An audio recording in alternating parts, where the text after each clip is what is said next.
예, 처음 시작할 때 말씀드린 것처럼 오늘은 특별히 6.25 70주년이 되는 날입니다. 한국 전쟁이 발발한 지 벌써 70년이 됐네요.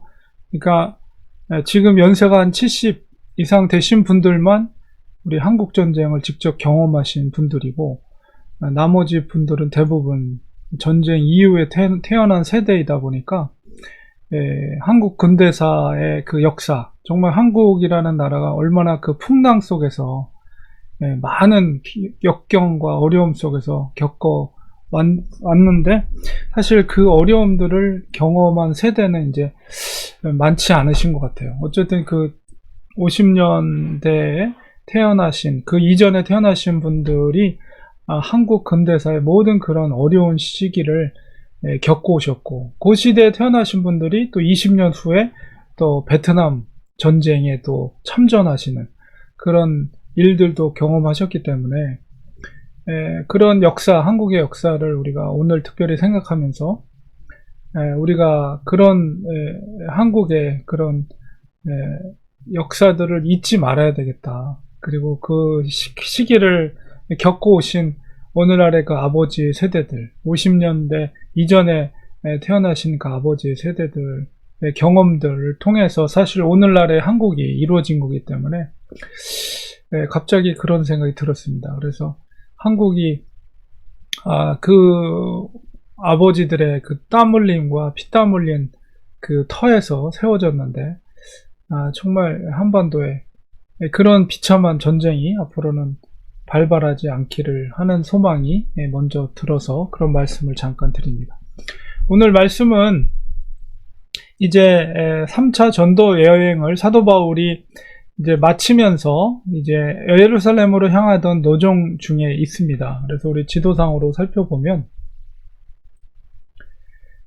이제 밀레도에서 떠난 배가 고수를 지나고 이제 로도를 지나서 바다랴를 지나서 이제 쭉 지중해를 지나면서 키프로스, 구브로를 왼쪽으로 끼고 이제 배가 수리아는 이제 시리아를 수리아라고 성경에는 말하죠. 그쪽으로 배를 타고 이렇게 쭉 두로를 향해서 진행을 하는 그런 여정을 아주 누가가 비교적 자세하게 그 일정을 기록하고 있어요.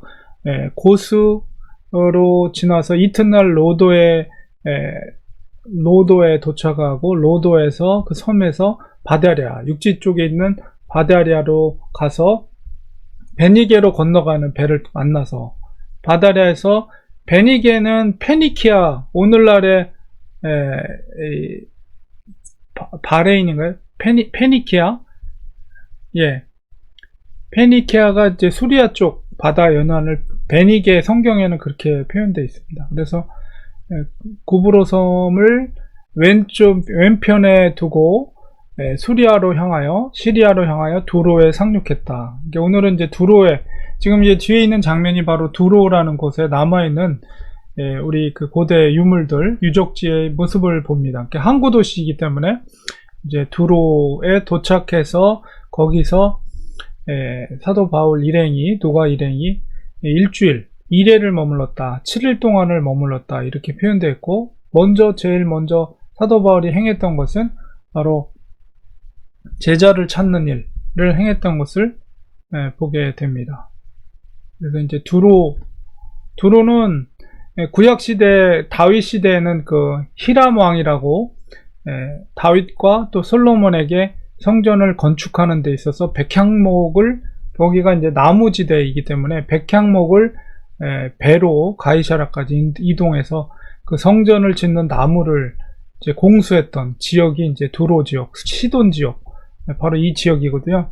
그래서 이 두로에 가면은 그 히람 왕의 석조 무덤이 지금도 남아 있는데, 바로 이 두로에서 사도 바울이 일주일 동안 머무르면서, 그러니까 갈릴리 호수를 보면 그 두로가 어느 지역인지를 위치상으로 이해할 수 있을 것입니다. 그래서 두로에서 일주일 동안 머무르면서 거기서 제자들을 찾아서 그들과 교제를 이룹니다. 그러니까 우리가 이 구브로 지역, 두로 지역에 어떻게 복음이 전해졌고 거기에 제자들이 생겼는가, 우리가 생각해 볼 때 우리가 사도행전의 11장이나 15장에 보면 11장에는 스데반의 순교로 인해서 이제 많은 사람들이 흩어지게 되는 사건이 일어났죠. 그럴 때 환란으로 말미암아 흩어던 자들이 베니게, 여기가 바로 페니키아, 바로 두로 지역이에요. 그리고 구브로는 바나바의 고향이었던 구브로 섬, 그리고 안디옥, 바로 사도 바울을 파송했던 그 시리아 안독이 있었던 그 안디옥까지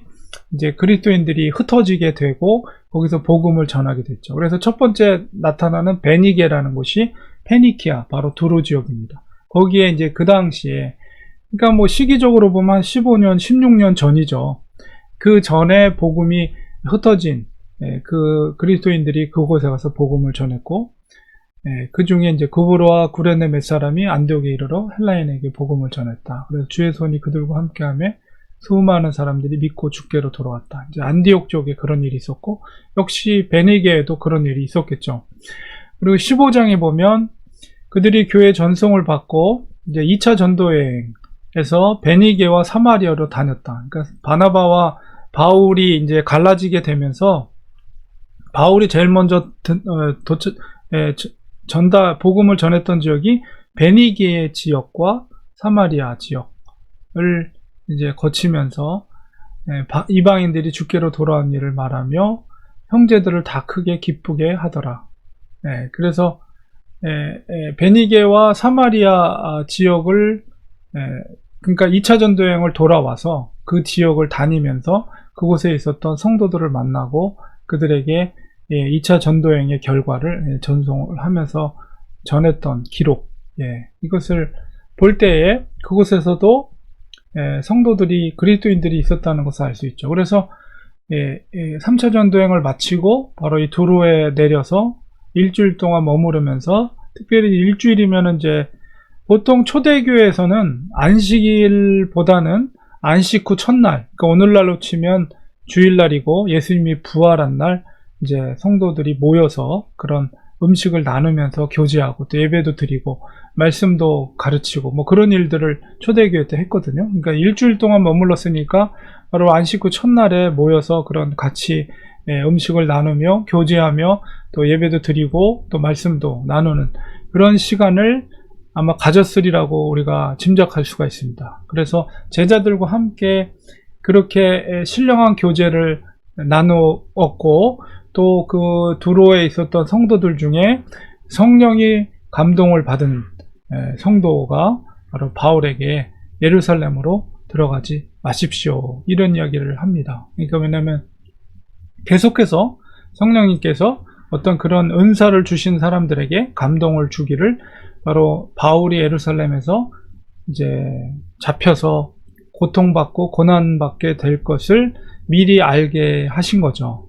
그래서 그 두로에 있던 성도에게도 성령의 감동으로 그런 이야기를 바울에게 전달해 주었습니다. 근데 그것에 대한 반응은 누가 기록하진 않지만, 그곳에서 떠나서 가이사랴 쪽으로 배를 타고 내려가는 장면을 통해서 그럼에도 불구하고 바울이 여전히 자기가 예루살렘으로 가야 한다는 분명한 어떤 사명을 가지고 그 길을 가게 되는 것을 우리가 알 수가 있습니다.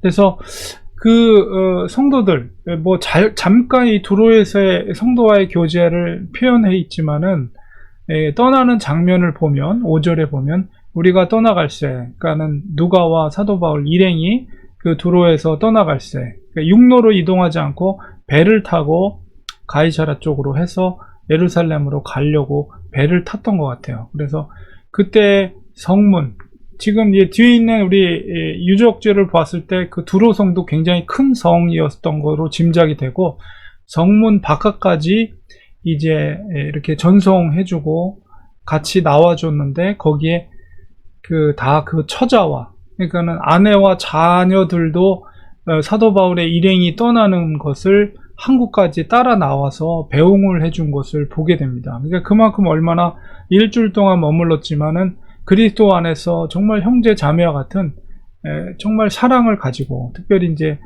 사도 바울이 예루살렘에 가면 어떤 일을 당할지 모르는 그 안타까움 속에서 모든 식구들이 나와서 그 배를 타는 항구에 나와서 모든 처자들도 같이 와서 배웅을 해주는 장면이 나옵니다.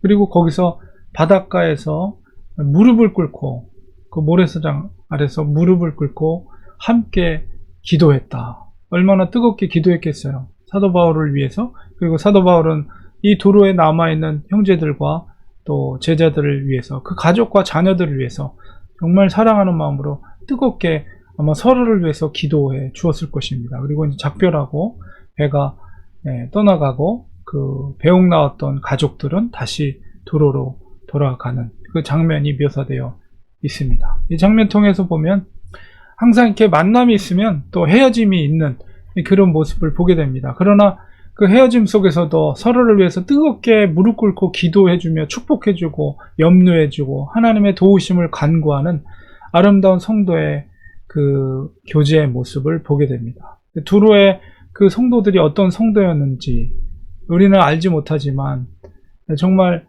하나님의 공동체 안에서 정말 사도 바울의 일행을 축복해주고 염려해주고 기도해줬던 성도의 모습을 보게 됩니다. 그러니까 우리는 어딜 가든지 정말 아름다운 제자들, 예수님을 따르는, 예수님을 신령하게 존중하고 섬기는 주의 백성들과 우리가 한 가족이라는 걸 우리가 느끼게 되고요.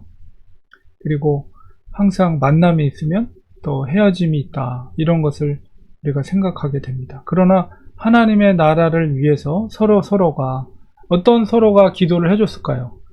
그 도로에 남아있던 제자들은 사도 바울과 누가 일행을 향해서 정말 무사하기를, 그리고 그들을 통해서 그들을 진정으로 존중해주면서 그들을 통해서 하나님의 복음이 더욱더 확장되어 나가기를, 그리고 사도 바울과 누가 일행은 그 남아있는 제자들이 그 두로 지역에서 정말 교회가 든든히 서가고 또 하나님의 보호하신 가운데 더욱더 교회가 부흥해 가기를 축복해 주었을 것입니다.